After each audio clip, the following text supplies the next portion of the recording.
Podcast Bites. Anthroposophic it is human-centered. It's a form of medicine or an approach to the human being that is based on not just the body but the soul, and it's based on not just the body and the soul but the formative forces that are active in the earth, which include the entire cosmos. For example, one of the books I've studied quite extensively by Steiner is Universe, Earth, and Man, where he shows you all the wild things that you never would think of. For example, just one example, he shows you that the average human being breathes 25,900 breaths a day. Well, that's exactly how many years it takes for us to make one lap around the Milky Way galaxy. He shows you the average human life of 72 to 78 years, is equivalent to 1 day in the lifespan of our sun. So the human life is 1 day in the life of the sun. We have our day in the sun in life. He shows, for example, that if you track the planetary orbits of the planets in our solar system and you map these things out geometrically, it produces a mathematical ratio that allows you to then look at the ratio of where the plant stems come out on the plant. And using that mathematical formula, Steiner showed you could tell which plants were influenced in their formative forces by which planets in our solar system. So anthroposophic medicine knows, for example, that if somebody needs more Saturn energy or more Venus energy, then which plants carry the formative forces of those planets. I mean, this is just touching the surface of Rudolf Steiner. He has his entire own system of astrology called Anthroposophy, which is wildly complex and profound. And I've studied enough astrology and astronomy to understand the basics and realize that the depth that Steiner went in that regard was as deep as he went with everything else. Now, we're talking about one human being right now. He also had a degree in science. He also had a very, very deep and profound knowledge of philosophy.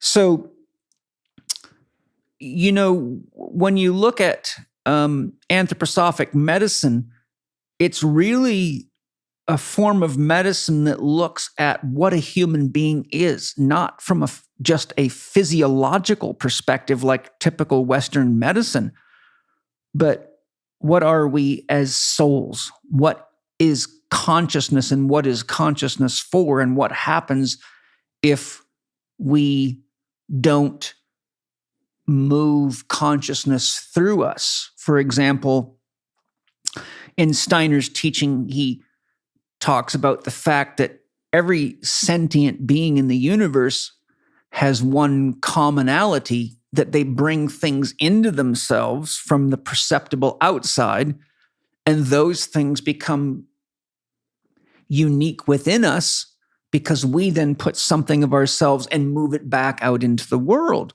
Well, that's the nature of any system. I don't care if it's an air conditioning system. Almost all systems have something, energy and information of some type coming in and something going out. And so Steiner shows, for example, that if a person, look at our school systems, they fill our heads with tons of stuff, facts and figures, most of which is highly outdated. We have to memorize it to pass tests, and we stress the hell out of ourselves to pass these tests, but we hold all this information in us and we don't really know what to do with it. In fact, research shows that 50% of people that graduate from universities are not even working at all with the degrees they gained within 5 years of leaving a university, but they still have a $60,000 to $100,000 school debt, and they're not even using the education. So one of the things that Steiner showed causes diseases and illnesses in people is if they bring things in that they cannot move out. Oh, okay. So think about what happens if you're eating more food than you can digest. Well, you get a fungal and a parasite infection. You get an illness because you got more coming in than you can move out. It's like energetic constipation. It is. It's energetic. It's intellectual. It's emotional. And then if a person has this sort of, we're in a culture that highly esteems intellectualism. But Jung said intellectualism is a common cover-up for fear of direct experience. So when kids are put in schools and shielded and given all these things to memorize, but they don't ever interact, it'll be like learning all about surgery, but never actually touching a body. For example, most of the doctors in school nowadays are learning anatomy on computers. They're not doing cadaver dissections anymore. Doctors are taught on average about 4 hours of nutrition in our culture in their entire medical experience, but they're not taught nutrition in a working relationship with a client. Point being is they're bringing all this information in, but they're not moving it out into practice.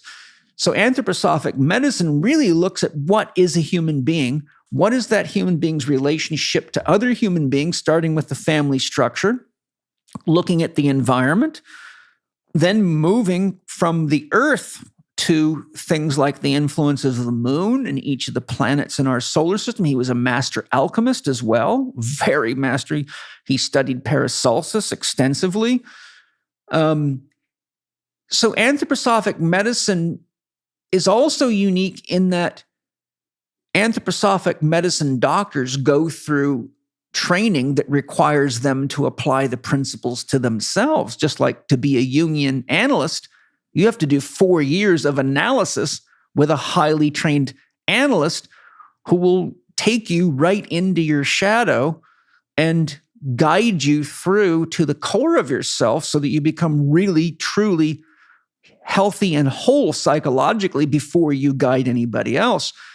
But, you listen to Gabor Mate and doctors like that, they'll tell you, and I've got many medical doctors in my own educational system, it's just information, and you don't connect to people's feelings. In other words, it's as far as you could get from anthroposophic medicine in its orientation, because it's all about doing things to other people without any awareness that a doctor is part of a relationship.